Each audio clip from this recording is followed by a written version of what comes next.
नमस्कार दोस्तों, আমার চ্যানেলের তরফ থেকে সুধী দর্শকবৃন্দকে অসংখ্য ধন্যবাদ, প্রীতি এবং শুভেচ্ছা জানিয়ে শুরু করছি আজকের এই বিশেষ সাধনা অনুষ্ঠান। দর্শকগণ, আমি আমার চ্যানেলে অনেক পরীর সাধনার ভিডিও দিয়েছি। সেই রকম আজও আবার একটি সুন্দর এবং সৌম্য পরীর ভিডিও আপনাদের সামনে নিয়ে এসেছি। দর্শকগণ, এই সাধনা দেওয়ার একটাই কারণ এই সাধনাটি যে কোনো স্তরের মানুষ এটা করতে পারবে এবং এটি একটি খুবই সরল সাধনা। এই সাধনার জন্য বিশেষ কিছু জিনিসের দরকার হয় না। তো দর্শকগণ, এই সাধনাটি আপনারা যে কোনো শুক্রবার থেকে আপনারা শুরু করতে পারেন এবং এই সাধনা করার জন্য আপনাকে এমন কোনো বিশেষ সামগ্রীর দরকার হয় না। এতে দরকার হয় মাত্র একটি পরীর মন্ত্র জপ করার মালা এবং একটি ইত্র, তা গোলাপের হতে পারে কিংবা চামেলির হতে পারে, এবং নিজের পরিধানের জন্য শুদ্ধ বস্ত্র এবং শুদ্ধ বিছানা। তো দর্শকগণ, আপনারা যখন এই সাধনাটি করবেন একটা খেয়াল অতি অবশ্যই রাখবেন যে আপনাকে এই কয়দিন যে সাধনাটি আপনি করছেন সেটি আপনি 7 দিনেও করতে পারেন কিংবা 11 দিনেও করতে পারেন কিংবা 21 দিনেও করতে পারেন। এই সাধনা চলাকালীন অবস্থাতে আপনাকে শুদ্ধ এবং সাত্ত্বিকভাবে থাকতে হবে এবং আপনাকে পূর্ণ ব্রহ্মচর্য পালন করতে হবে। এই কথাটা মনে রেখে আপনাকে এই সাধনাটা করতে হবে। এই সাধনার জন্য আপনাকে বিশেষ কিছু কাজ করতে হবে না এবং এই সাধনা মূলত রাত্রিকালীন সাধনা। এই সাধনাটি রাত্রি 12টার পর থেকে শুরু করতে হবে, অর্থাৎ যে মন্ত্র আপনি জপ করবেন এই মন্ত্র জপ কিন্তু রাত্রি 12টার পর থেকে আপনাকে করতে হবে। তো দর্শকগণ, সর্বপ্রথম আপনি কি করবেন, আপনি একটি কাঠের বাজট নেবেন, অর্থাৎ জলচৌকি নেবেন। ওর উপরে একটি লাল রঙের বস্ত্র বিছিয়ে দেবেন। সেই বস্ত্রের উপর আপনি সামান্য গোলাপ ফুলের পাপড়ি বিছিয়ে দেবেন।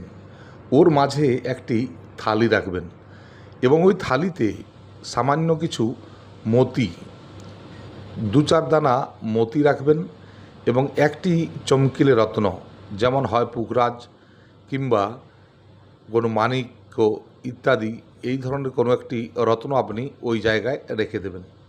এরপর আপনি আপনার যে বেডরুমে আপনি থাকেন ওই বেডরুমে আপনার বিছানা বিছিয়ে আপনি শোবেন, কিন্তু এই সময় আপনাকে মাটিতে শুতে হবে, অর্থাৎ নিচে বিছানা লাগিয়ে শুতে হবে। এবং এই শোবার সময় আপনাকে একটা কথা ধ্যান রাখতে হবে, ওই বিছানাতে যেন অন্য কেউ না বসে এবং অন্য কেউ যেন ওই আপনার বিছানায় হাত না দেয়।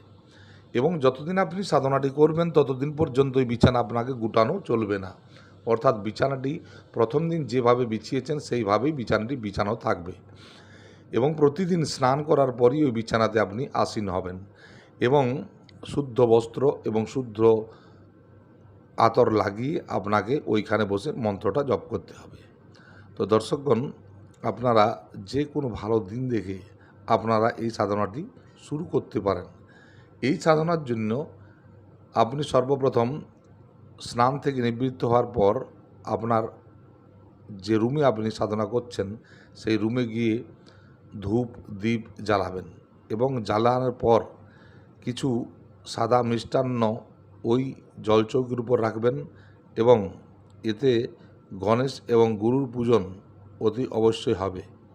এরপরই ভগবান ভোলানাথের আপনারা সাধনা কিংবা আপনারা পূজা পাঠ করতে পারেন। তো দর্শকগণ, এই পরীকে ডাকার জন্য আপনাদের বিশেষ কিছু আড়ম্বরতা করতে হবে না, কারণ এ এতই সোজাসিধা যে মন্ত্রটা আমি বলবো সেই মন্ত্রটা যদি আপনারা ভালো করে দিন কোথাও জপ করেন আপনারা এই পরীর সান্নিধ্য লাভ করবেন। এবং এর আগে অনেকেই এই সাধনা করেছেন এবং তারা উপকৃত হয়েছেন। তো দর্শকগণ, একটা কথা মনে রাখবেন যে যদি আপনার মধ্যে আপনার বৈচারণিক ক্ষমতা এবং আপনার নিজস্ব সাবধানী করার মাধ্যম দিয়েই এই সাধনাটি করতে হবে। তো দর্শকগণ, সর্বপ্রথম আপনারা ওই বিছানায় রাত 12টার পর গিয়ে বসবেন। বসার পর আপনি মনে মনে সর্বপ্রথম ওই পরীকে আহ্বান করবেন যে, হে পরী, আপনাকে আমি আহ্বান করছি আমার এই জায়গায় আসার জন্য এবং আমার সমস্ত ধরনের যে সমস্যা আছে সেই সমস্যাগুলোকে নিবারণ করতে। এইভাবে পরীকে বলবেন এবং বলার পর আপনারা কী করবেন, পরীর যে মন্ত্রটি আমি বলছি ওই মন্ত্রটিকে আপনারা জপ করতে শুরু করবেন।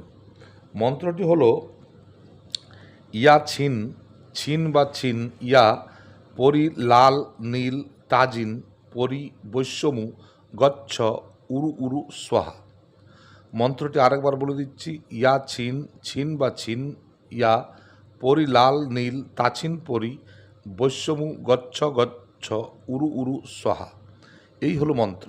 এই মন্ত্রটি আমি স্ক্রিনে লিখে দিচ্ছি, আপনারা এই মন্ত্রটি জপ করেও দেখতে পারেন। তো দর্শকগণ, এই পরিসাধনাটি করার জন্য আপনাদের ওই পরীর যে মালা, ওই মালা হাতে নিয়ে মন্ত্রটিকে জপ করতে হবে এবং প্রতিদিন 11 মালা করে জপ করতে হবে। এই 11 মালা আপনি জপ করলে পরী 100 নয় 1000% গ্যারেন্টি দিয়ে বলতে পারি যে ওই পরী আসতে বাধ্য। তো দর্শকগণ, এই পরীর ভিডিওটা দেখে যাদের করার ইচ্ছা মনে মনে হচ্ছে তারা আমার সঙ্গে যোগাযোগ করতে পারবেন, আমি পুরো গাইড করে দেব। তো দর্শকগণ, আজকের এই যে ভিডিওটি যেটি বানিয়েছি সেটি আমি খুব কম সময়ের মধ্যে বানিয়েছি এবং এতে বিশেষ কিছু তৈরি থাকেনি। এই জন্য আপনাদেরকে আমি যেভাবে বললাম সেইভাবে আপনারা যদি করতে পারেন, পরীর দেখা অতি অবশ্যই পাবেন এবং আপনার জীবনের সমস্ত সমস্যার সমাধানকে আপনি করতে পারবেন। পরী যখন আপনার কাছে আসবে তাকে বন্ধুত্বর মতো বিহেভ করবেন এবং তাকে বলবেন যে তুমি আজ থেকে আমার বন্ধু এবং আজ থেকে আমাদের মধ্যে একটা আলাদা সম্পর্ক স্থাপিত হবে। তো দর্শকগণ, এইভাবে আপনারা সাধনাটি করবেন। তবে যে মালা যন্ত্র ইত্যাদি নিয়েছেন বা নেবেন সেগুলো কিন্তু প্রকৃত জায়গা থেকেই নিতে হবে এবং ওই সব জায়গাগুলোর মেন একটাই কারণ হলো আপনার জীবনের সুরক্ষা। তো দর্শকগণ, আপনারা এইভাবে এই পরিসাধনাটা করবেন এবং করার পর এই পরিসম্পর্কে যেসব ধারণা আপনাদের ছিল সেগুলোও কিন্তু দেখবেন বদলে গেছে। কারণ এই পরি কম সময়ের মধ্যেই মানুষের কাছে আসে এবং তার সমস্ত যে সমস্যা আছে সেই সমস্যাগুলোকে কিন্তু নিদান করে। তবে একটা কথা মনে রাখবেন যে আপনারা যদি কোনো গলত উদ্দেশ্য নিয়ে এই সাধনা করেন তা কিন্তু কোনোদিনও সফল হবে না। কারণ আপনার মস্তিষ্ক থেকে যে ভাইব্রেশন আউট হয় সেটা কিন্তু পরীরা জানতে পারবে এবং তখনই তারা আপনার দিকে পিছু মুড়ে নেবে। তো দর্শকগণ, ভালোভাবে এক সৎ উদ্দেশ্য নিয়ে এই জগতের কল্যাণের জন্য, নিজের কল্যাণের জন্য, দশ জনের কল্যাণের জন্য আপনারা ভাবনা রেখেই এই সাধনাটি করবেন। অতি অবশ্যই আপনারা ফলীভূত হবেন। পরী আসতে বাধ্য বাধ্য বাধ্য। পরীকে আসতেই হবে আপনার সমস্যার সমাধান করে দিতে। তো দর্শকগণ, এইভাবে যখন আপনারা সাধনা করবেন তখন আপনারাও কিছু কিছু অনুভব পেতে শুরু করবেন। আজ বিশেষ কিছু আর বলছি না এবং বিশেষ কিছু না বলে আমি যেসব জিনিসগুলো বলেছি আপনারা যদি ঠিক মতো ওইভাবে বলতে পারেন তাহলে অতি অবশ্যই ওই বিভিন্ন যেসব আমি কথাগুলো বললাম এইভাবে আপনারা কাজগুলো করবেন, দেখবেন আপনাদের জীবনে সব সমস্যার সমাধান হয়ে গেছে। তো দর্শকগণ, ভিডিওটি কেমন লাগলো তা আপনারা অতি অবশ্যই বলবেন। যারা আমার চ্যানেলে সর্বপ্রথমবার ভিজিট করছেন তারা চ্যানেলটিকে সাবস্ক্রাইব, লাইক এবং শেয়ার অতি অবশ্যই করবেন। দর্শকগণ, এটি একটি পরীক্ষিত এবং প্রমাণিত সাধনা, আপনারা করে দেখতে পারবেন। বিশেষ কিছু জানার জন্য আমার সাথে যোগাযোগ করতে পারবেন এবং যেসব সামগ্রী বলেছি ওই সব সামগ্রীগুলো আমার কাছ থেকে পেতে পারেন। তো দর্শকগণ, আপনারা ভালো থাকবেন, সুস্থ থাকবেন এবং মা তারার নামে জয়ধ্বনি দিয়ে আজকের এই ভিডিও আমি এখানে শেষ করছি। জয় তারা, জয়